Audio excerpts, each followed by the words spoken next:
digamos assim, começou a Jonas refletir bastante naquela década de 50. Os movimentos ecológicos pegaram o pensamento de Jonas e, digamos assim, uma filosofia que sustentava o pensamento de que a natureza é importante. Não pode ser tratada simplesmente como coisa. Né? E Jonas foi então um dos primeiros filósofos que sustentaram um pouco uma visão diferente da natureza. Porque antes, negócio de natureza, falar de natureza, tem o nosso amigo querido Kant, você lembra dele? Kant ele aumentou ainda mais o abismo que Descartes tinha separado já a res existência e res cogito do lado. Kant aumentou mais ainda este abismo, dizendo que natureza, isso aí ninguém conhece, mas eu não conheço, eu não sei o que é isso. A coisa em si da natureza, eu não posso conhecer. Posso conhecer o meu pensamento, as minhas categorias. E aí ele criou um problema sério para os filósofos, que era, vamos abandonar esse negócio de natureza. O campo da filosofia não é natureza. O campo da filosofia é o pensamento, é a subjetividade. Coisa da natureza é das ciências naturais. Aqui nós ficamos com a filosofia. Isso foi um problema sério. O próprio Jonas sofreu muito nesse sentido, porque ele quis retornar um discurso sobre a natureza. E quem já era da tradição kantiana, hegeliana, achou isso como impossível, um discurso sobre a natureza. Ou que a gente chama na filosofia uma ontologia. A ontologia tinha sido abandonada.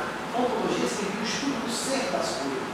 Então foi abandonada, e aí os filósofos de Kant em diante, inclusive os mestres de Hans Jonas, Husserl, Heidegger, todos eles, quando falavam de ser, era simplesmente o ser do espírito.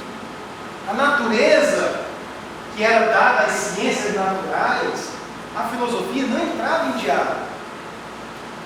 Então Jonas foi um dos primeiros filósofos do século XIX, XX, sobretudo, que fizeram esse diálogo com as ciências naturais e tentou aproximar esses dois mundos, ou melhor, mesclar esses dois mundos.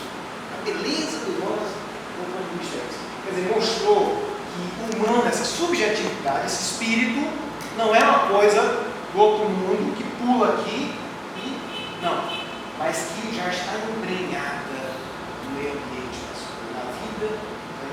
Só complementando, né? Porque surpreendemos alguma coisa em qualquer situação no mundo através da dor. Através Da dor. Da dor.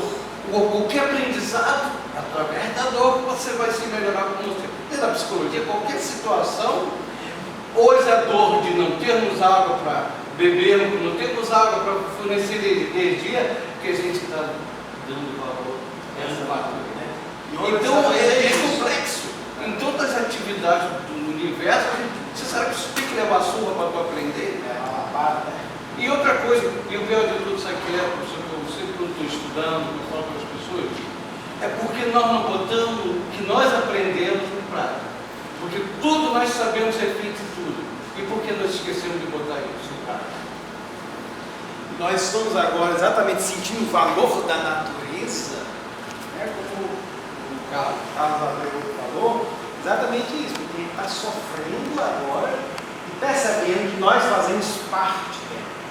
É propriamente ilusão separar res cogitas e res existência como se fossem duas coisas totalmente diferentes. Acho que de fazer parte, a gente depende dela, né? Mais do que, além do pertencimento, é a dependência da natureza. Né? Agora uma pergunta, ele fez essa distinção da questão do conjunto da natureza, diferente do Whitehead, que ligou a energia ao mundo físico. Em algum momento ele retomou essa posição de Jonas? Isso, relacionada a essa energia do mundo físico, ou não? Ele manteve sempre. Seu nome é? Rosângela. É uma pergunta importantíssima essa palavra.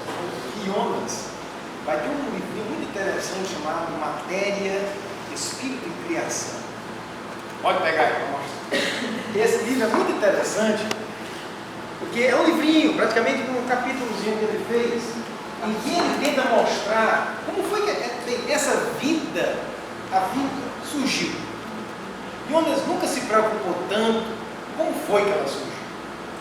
Ele queria dizer só, não, está aí, não vou questionar como foi que surgiu, tem toda a teoria da evolução, mas o que me interessa é que ela está aí, a vida está aí, ninguém pode questionar. O fenômeno que está aí e existe finalidade, como ele mostrou para vocês.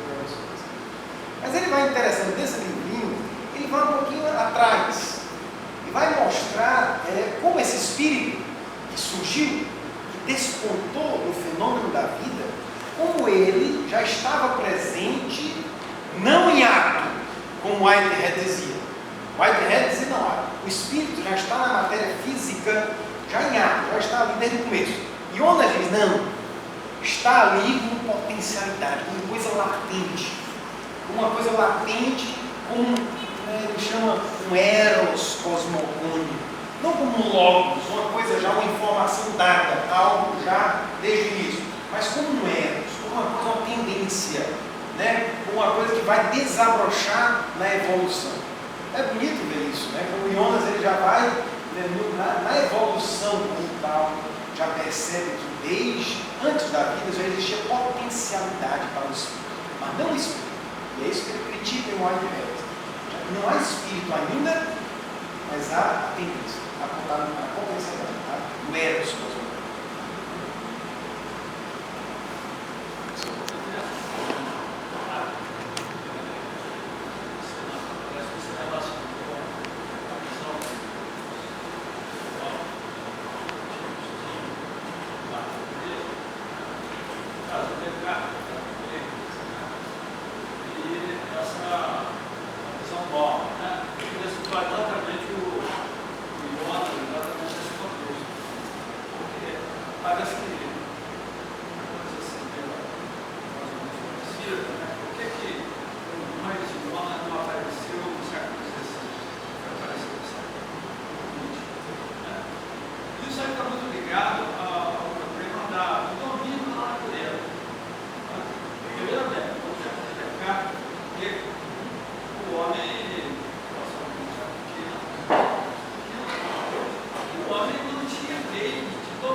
a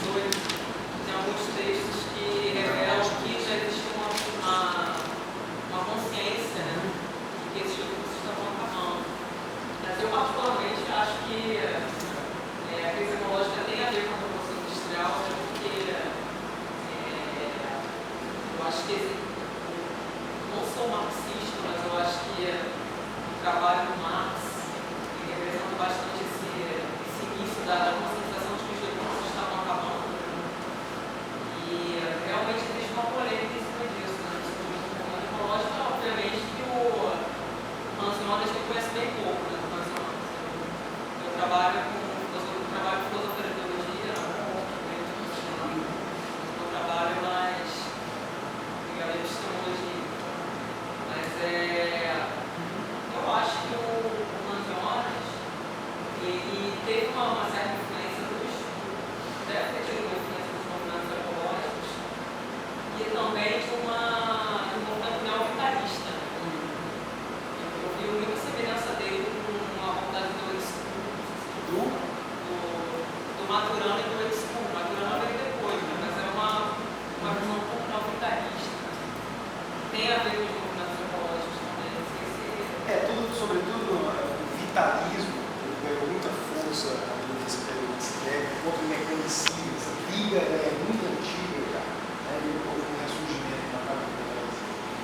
Mas o que é interessante, talvez, nessa discussão, é dizer assim, por que Jonas apareceu no século XX e não no século XVI? Não surgiu um Jonas aqui para mostrar que, se nós não tivermos cuidado, e o Hélio colocou, acho muito bem nesse sentido, porque veja, a técnica moderna começava ali, quando veio, por exemplo, escreve a Nova Atlântica. Imagine toda essa fantasia que ele mostra.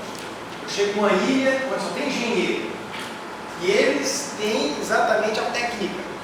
Tá? Eles fazem objetos para controlar a natureza, aperfeiçoar. Por quê? Porque o homem, como era do